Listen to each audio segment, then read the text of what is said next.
Hey everybody, what's up yins? Welcome back to my channel. If you are new here, my name is Lisa. I am a wife to my husband, a mom to my 2 kids, and a teacher. I teach science.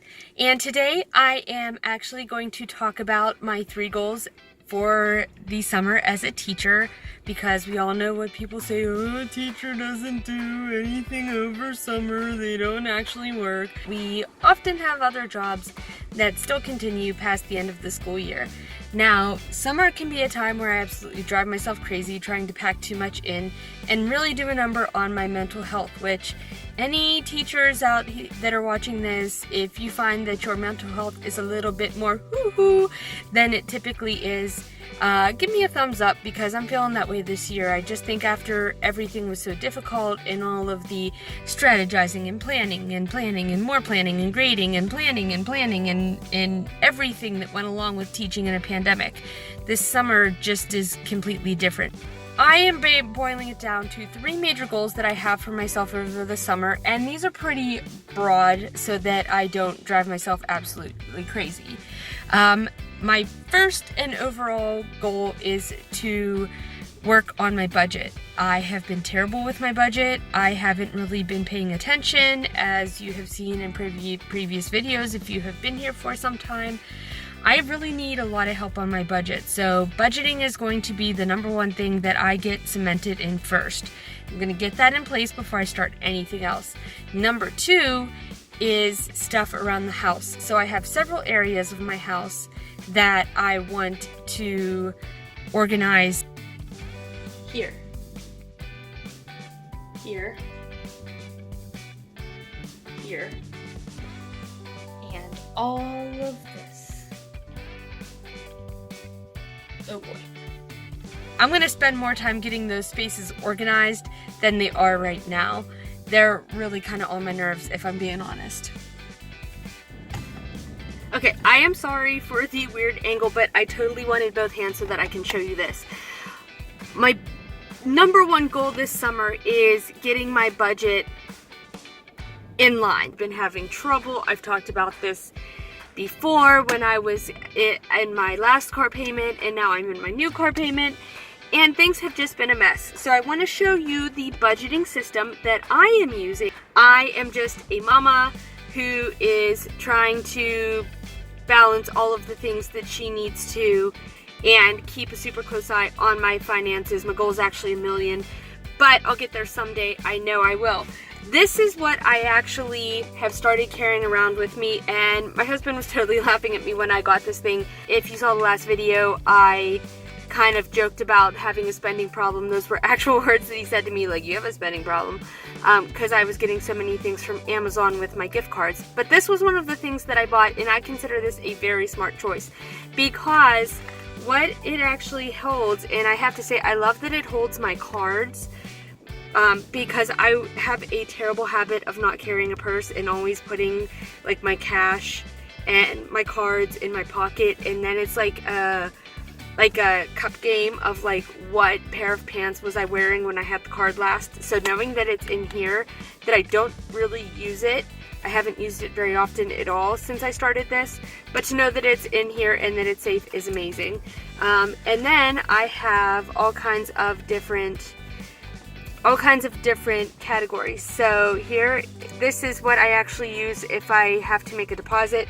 I actually just made a deposit, so you can see that the back of it is empty. There's nothing there. But if I spend something online and I took cash out, I just take the money from whatever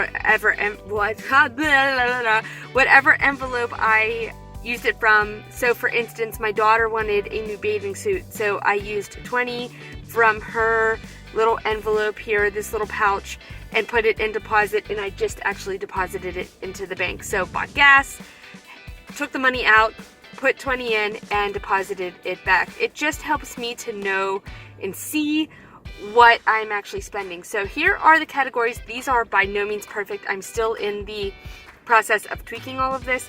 So here we go. Deposit. Now these are the actual spenders. Food. And as you can see, the money that I have in there is the money that I have left to spend. I have about a week left until my next paycheck. So the money in there is the money I have for a week. Okay, we got our fun. You can see we've used that one. It's summer vacation. Gas, I did use that one. I filled up and my tank is actually still full, so that's nice. This is my spending envelope, which sadly is empty. It was our anniversary, so I spent all of my spending money on my anniversary, but that's okay. My husband's worth it. Miscellaneous, this is just anything that if I need to get it and I don't technically have a category or one is out, this is just kind of a little bit of extra. It's a bit of a cushion, if you will, extra spending money, and to be honest, I haven't even touched it.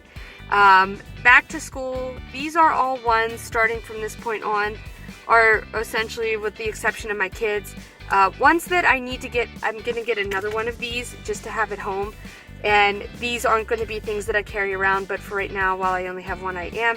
So back to school, I'm doing $50 a paycheck, so there's that one.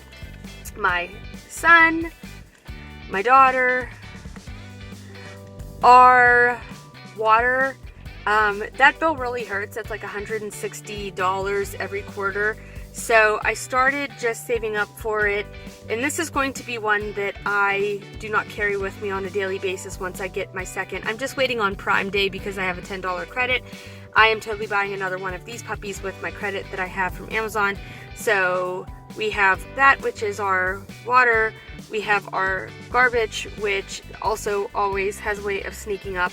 And then I love that in the back there is a space for me to put receipts of things that I have spent. So that is how I am getting my budget in line. I am going to cash, and then if I spend anything, I just deposit it into my account when I pick up. Last but certainly not least is my third broad goal for the summer, which is to work on things for my curriculum. Now, I started at my school. I'm going into what will be my 4th year. And my 2nd year there, we got a new principal. We also got a new science curriculum, which arrived after the school year started. So I essentially just taught my way through it, never really took the time to space things out. Then COVID happened, and that was a whole nother COVID ball of wax.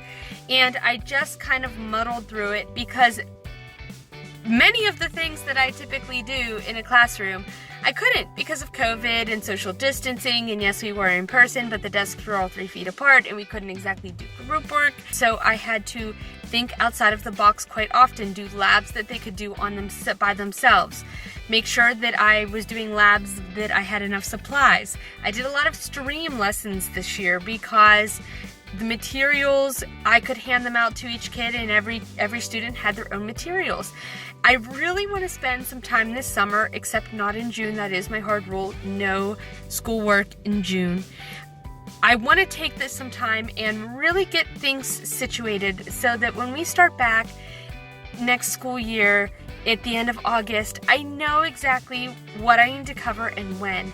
I haven't really had the time to do that with this curriculum and do it well, and that is my major third goal for this summer. So, ladies and gentlemen, thank you so much for watching till the end of this video and for supporting me and my YouTube channel. I hope that you have a wonderful week. Any fathers out there, I hope you had a wonderful Father's Day, and I will see you guys in the next one.